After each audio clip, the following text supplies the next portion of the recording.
Hey everybody, welcome back. Northernlion plays the Binding of Isaac Afterbirth Plus. We got another challenge to do today. Glass Cannon. And when that's done, we're done all the challenges. We got all the post-its filled. We got some achievements left. We got items to find and we got achievements left. Obviously we have to, oh right, I forgot about this. We gotta, hold up. There's your seed, in case you're interested in our Glass Cannon seed. What are some of the things we have left to do? Well, I should probably try to earn $1 and also Skatole. I just keep blowing up fortune tellers, and I'm catching a lot of heat for it, I gotta admit. Much of it's probably fair. Most of it's probably fair. I don't need shoot the whoop. I'm happy with this. I mean, can we ever get HP on this run? If we can ever get HP, we're fine. Occasionally, Loki's horns. Gonna be a little annoying, perhaps, but I feel like I've had Loki's horns plus Doctor's remote, like, probably at least half a dozen times, so I'm well versed. When I see the 4 crosshairs come out, diagonal crosshairs, I say to myself, X does not mark the spot. Get away from me, please. Pageant Boy and an early shop could actually give us a big leg up on the competition here. The fact that we have a Spirit Heart is actually, like, to be honest with you, extremely important. I don't know if I've ever seen this room. I'm just looking for second secret rooms. I don't even know if second secret rooms exists on this challenge. I think on all challenges secret rooms exist, so might have been being a little silly there. This, I mean, is there no secret room then, or is the secret room unfathomably right here? I think there's no secret room on this floor, unless it's here? Wow. It's a strange one. We definitely want blank card. First, curse room. No extra money. Obviously, we have to go through this, and that's fine. I mean, any run in which you start with Epic Fetus, it's going to be hard for it to be bad. I think we'll probably buy a card, see what it turns out to be. It's the moon. Not essential, but certainly not bad. And with so much time to, I wouldn't say kill, but, you know, so much time to mess around with on this run. Let's play you again. Grab the money. Probably you will pay out before we get to 13 cents. Usually that's the case. A hermit card or a moon card. I guess, and little chest, that's not bad. So I'd rather have the, really rather have the moon card. And it's a quality of life thing. I'd rather have the moon card because the moon allows us, it doesn't save us keys, but it means we don't have to search for the secret room, which I think is probably what we're happiest with here. So a really, really good first floor. Obviously, if we get Hierophant, we just win. And we're starting to whittle down these challenges into a much more manageable size. We still get the benefit of the teleport card as well, which is something that we're interested in. Okay, that was a little dicey. I don't even think that Mom's Key would have been a bad choice. That was a bad choice. So we will choose not to go to the curse room. And there's a second double key room to make me, like, immediately regret my decision, but it's alright. I said keys weren't a problem, and it was true at the time. Yeah, something's wrong. You took my HP away artificially with that bad trip pill.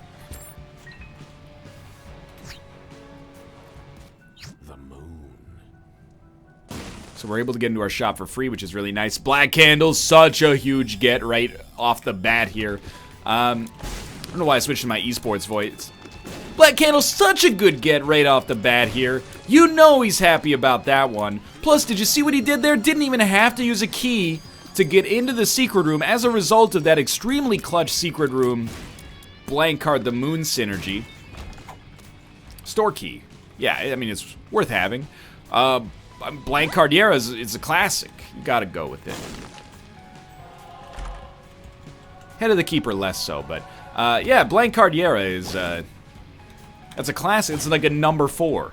I'll take it. Don't really want to go to our curse room just because we'll leave a bunch of money in there right now. We do want to do the Forget Me Now though. I mean, why not? This is a floor that has a deal with the Devil Chance. You know, it's got items, and then with Blank Cardiera, if we find almost anything worth doubling, knowing that we have it from the very start of the floor actually buys us a lot of comfort, because we can use it to double, you know, 3 or 4 times over the course of the floor. So if a single spirit heart drops, you're looking at 4 to 8 spirit hearts without any battery charges showing up. Ooh, I love when you use your mental arithmetic in Isaac. It gets me so hot and bothered. Look, I'm not trying to get laid. I'm trying to play Isaac here. I don't know why everyone is always policing my dialogue. It's a straw man argument if I've ever seen one, but sure. I do like the list as well here. It's just a fun item. I will take a range upgrade. Check for a second secret room. Check for a second secret room. It's many battery charges, so we go for like a absurd doubling here. In fact, it'll just double more or less forever. I don't want to crash the game. I would like to get to 99 keys and bombs, though.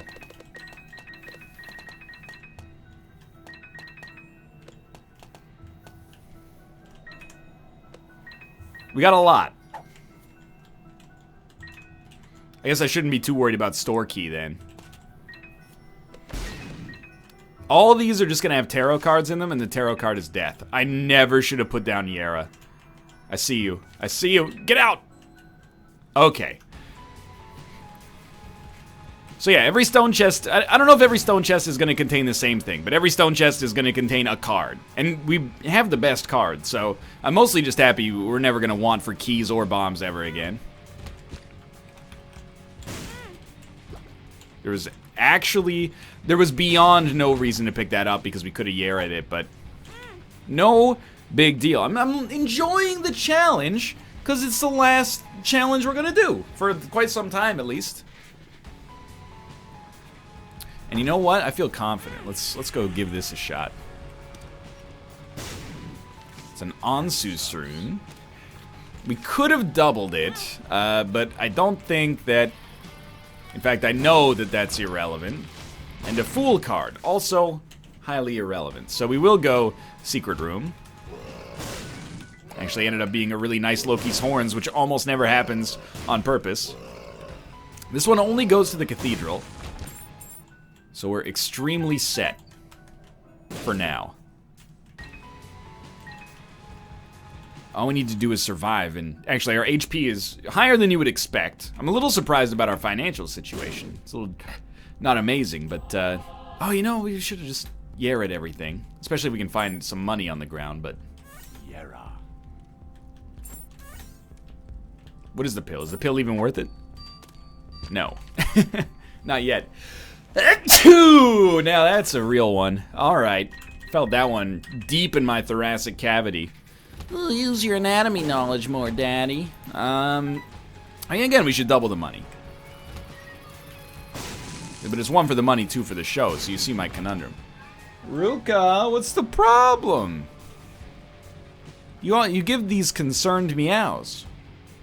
And then I ask you, what's the problem, my friend? And you don't suggest anything. You don't seem to be perturbed. You're looking at the shoes. What's wrong with the shoes? I wore different shoes yesterday. Yeah, that's right. It's wintertime. You know, it's the West Coast, so the winter's not that intense, but there's a little frost on the ground. I don't want to wear sneakers. I'll wear some boots. Is that okay with you? Ruka? He said, I guess that's okay. If it makes you happy, it can't be that bad. He quoted my favorite Sheryl Crow song. He knows his way into my heart.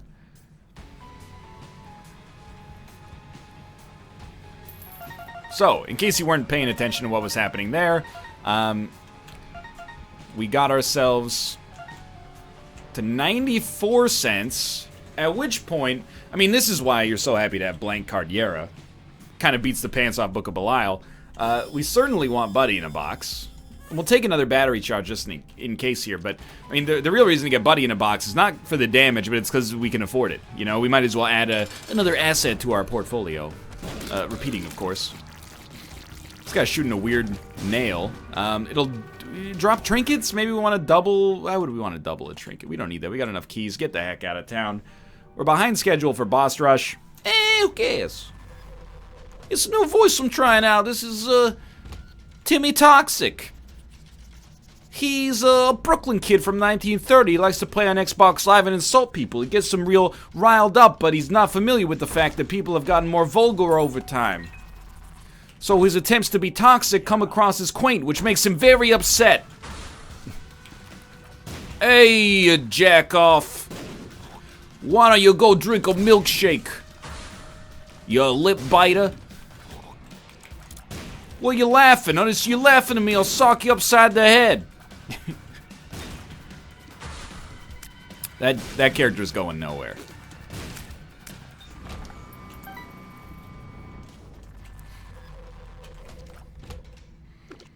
Wonder, like, is there any the Cockney accent, like a Charles Dickensian sort of accent, like, please sir, more gruel. Does that still exist? And you can choose one of two ways to approach that. You can say, NL, of course it still exists. There's no such thing as an English accent. There's many English accents, and Cockney is one of them, and the blah blah. Anyway, the point is, you could choose to take that approach, and I won't begrudge you the opportunity to do so, to educate while also feeling superior. But I always think of the Cockney accent as something that kind of stopped existing, at least in that sort of, like, caricaturized function. But, like, are there people who still talk like that? And I don't mean that in an insulting fashion. It just seems like, to me, that's the right accent to have. Here's where we get into offensive territory. It's the right accent to have if you want more gruel from a union-busting wealthy industrialist at the orphanage. It's the wrong accent to have if you're, like, an oncologist. It just doesn't sound right. Oh, I'm afraid you've got pancreatic cancer, mate. I don't know why he's also Australian now, but what have I done? I did not mean to walk into that. I'm not trying, because we have the same thing. You could probably laugh at a Canadian accent if you make it as exaggerated as possible. Oh yeah, bud, your pancreas is right effed. It's a gong show up in there, bud. A lot of Canadian accent usually has like a swear associated with it, so I'm gonna stay away from that for now. But I'm just asking. I'm trying to make myself more worldly. Like, I think you should diversify your shares. You've got too much in the Middle Eastern oil markets right now. Like, okay, that voice is just grating.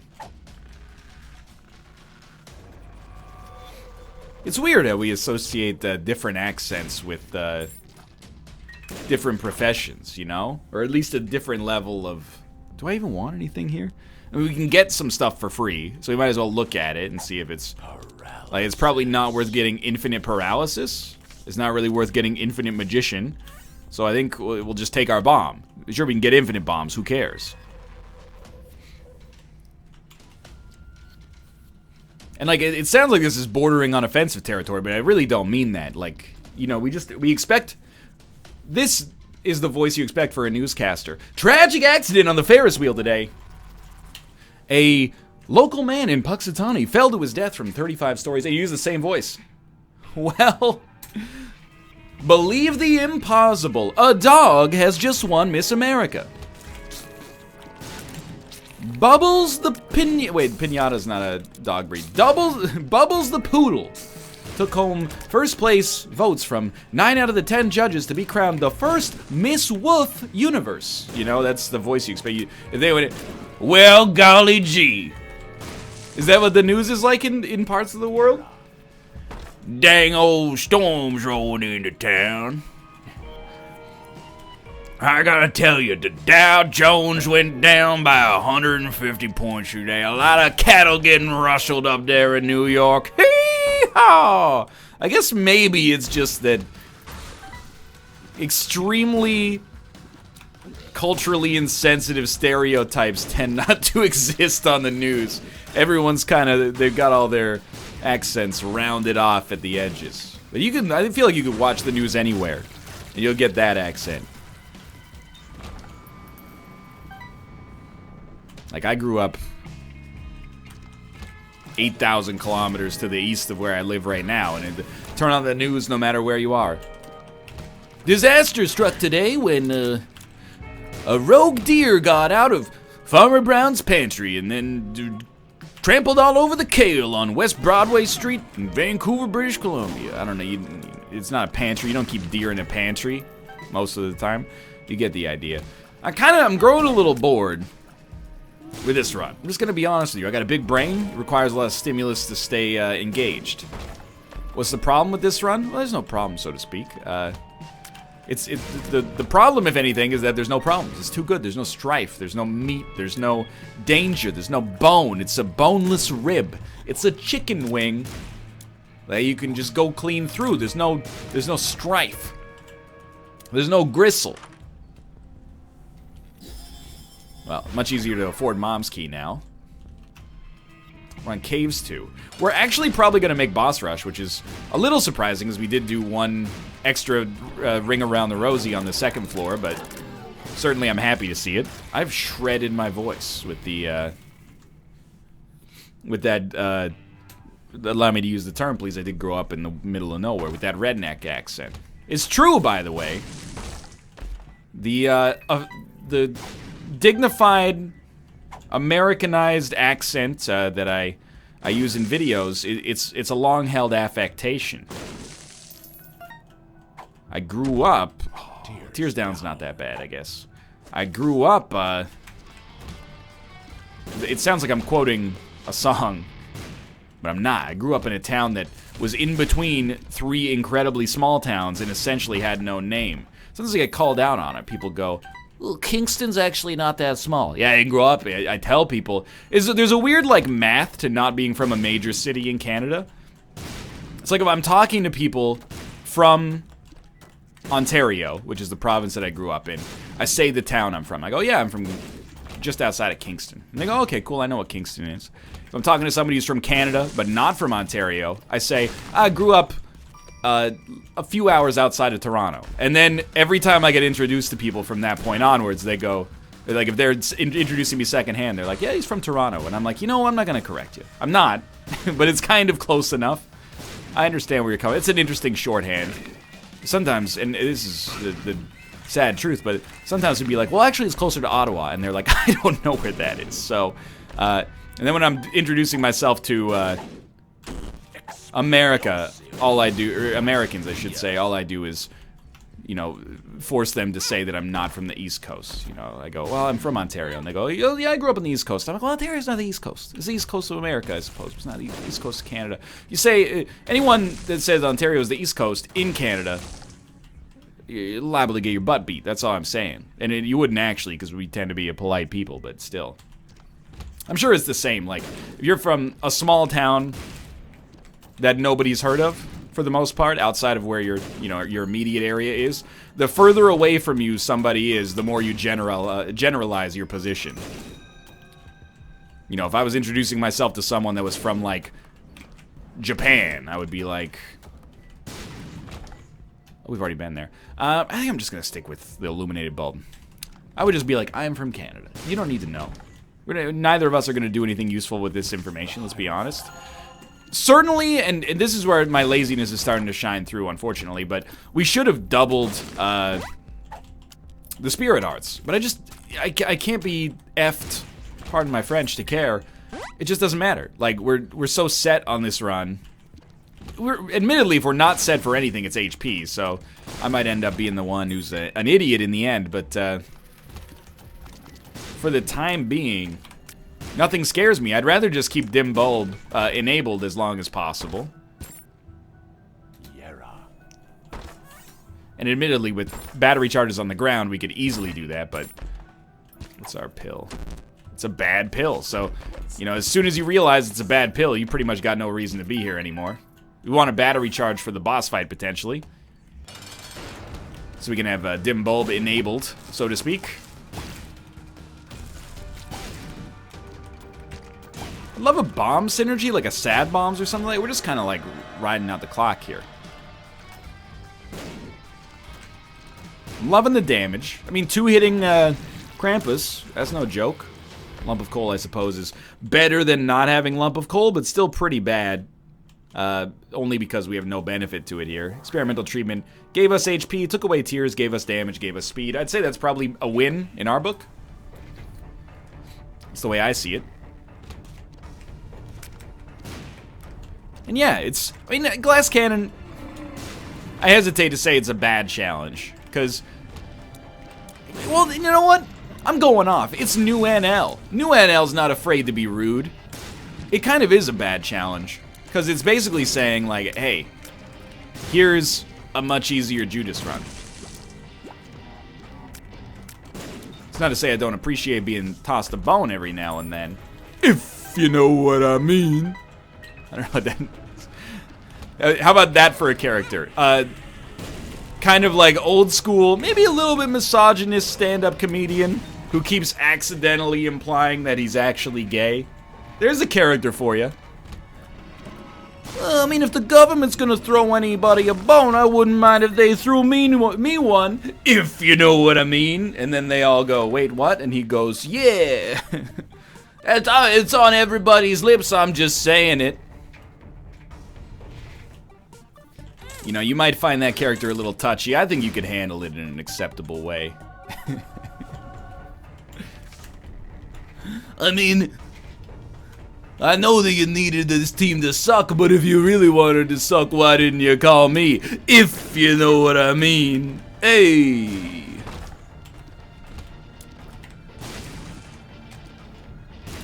I think there's some... let's be honest, I'm never making it on SNL. Too old. Too funny, also, is the thing. Like, I go into the interview and I throw out a zinger like that. I think the other reason is that I called it an interview instead of an audition.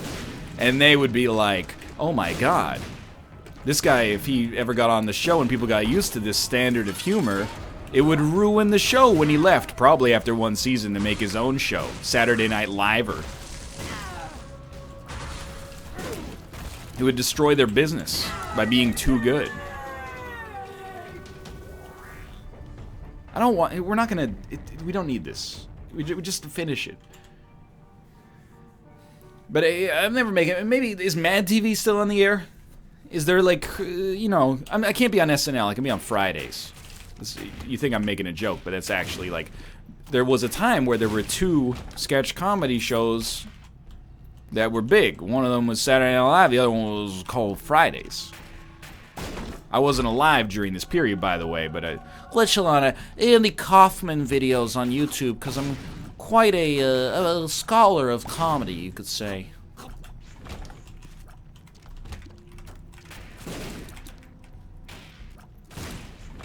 Continue to move on, please. Don't. I will destroy you. This is like... At this point, I've just reached a certain level on this run where I just... It's over. Like, I almost want to trade in the era for, like, an Emperor card and just go to town, because we're so unbelievably set that it's like a slap in the face to even continue the run. I mean, even Buddy in a Box is like, come on, I got Jacob's Ladder here to try to speed things up, but the thing that limits us right now is the fact that, you know, when Epic Fetus lands, it takes another second or two for the next one to get landed itself. So as a result, we can't really go too quickly. Dad's lost coin. I think it's the first time we've had that, but it is on a challenge, so it doesn't count. Life goes on. We'll find it again, I'm sure. Double key room, I don't know. It'll leave us at 71 keys. Might not be enough. And press, not specifically what I asked for, but very close. You need to make a roguelite that hooks into, like, always on Amazon Alexa and Google Home microphones. And then whenever you ask for something, it, like, runs a function in the game. And I'm not saying it gives you what you ask for, but it should weight it a little bit. It should either give you what you ask for or do the opposite of what you asked for. You know, if you're like, I could really use some range right now. Just, like, endless range downgrades hidden from you. There's got to be a good name. You can't make a video game without a good name. Dungeon crawl. Google Home Soup. That's really, really bad. Like I said, you can't make a game without a good name. Whoa! Shouldn't have tried that. Anyway, we're one floor away from finishing this freaking run right here. And it's good! It's great. It's amazing. It's beautiful. It's lovely. It's not your fault. But I'd love to watch it leave. We just don't need to be on this run anymore. It's like an anticlimactic end, you know? It's like the Lord of the Rings Return of the King. I was ready for it to end before it did. Sure, did it leave in a satisfying conclusion? I think so. Spend 9 to 12 hours with these characters. You're not going to shed a tear when they get on the boat? Of course. You'd have to be some kind of baby not to cry. That's right. That makes sense if you don't think about it. Dude, I don't know. I've said this before, but I have like... I don't cry in sad movies. That's not to say I don't get sad. Let's take our angel deal for interest's sake. Sure. How does this work? That seems awesome, and at this point I might be inclined to go for it.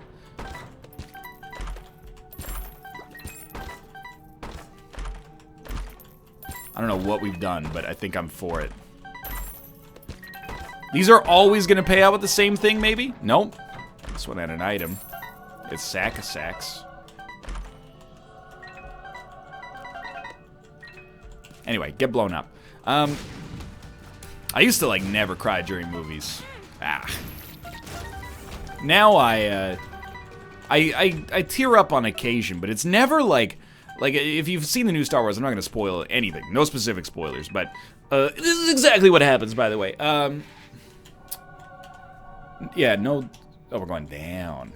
No spoilers, but, you know, there's moments in the movie that are kind of designed to elicit that sort of vulnerable emotional reaction for certain. And they recognize it. There's, like, some meta lines that are kind of fun as well. But I didn't tear up during those. I was like, I get it. It is sad. And you go, ooh, like, I'm filled with a certain sense of melancholy right now. But where I actually get sad is when, like... Not sad, but, like, tear up. Is when, like, friggin' BB-8 does anything. Because I just go, like... I don't know why in my head that triggers it, but it's like, he's a little soccer ball, and he's so noble. He's trying to do these things, but he's just a freaking soccer ball. Like, let BB-8 motivate you in 2018. If this soccer ball can do all these amazing things, so can you, with opposable thumbs. You know, I'm not even, it sounds like I'm making another character up, but this is the character I live. Guy who is emotionally immune to sadness, but whenever he sees someone struggle to do something, but try to do it anyway in spite of insurmountable odds, goes like, man, that droid. I don't know, but that droid really gets me. Ever since the New York Stock Exchange collapsed and the dang Dow Jones went down 250 points. Hey, get out of here. It's the exact same thing in, like, sports movies where an underdog team comes from behind to win in, like, really cheesy fashion. I'm like, dang old 8th place team came together to beat the rich kids from the other side of town. I don't know, it just gets me good. The Seychelles? Chevchelius? Jason Statham's character from Crank? Is that you?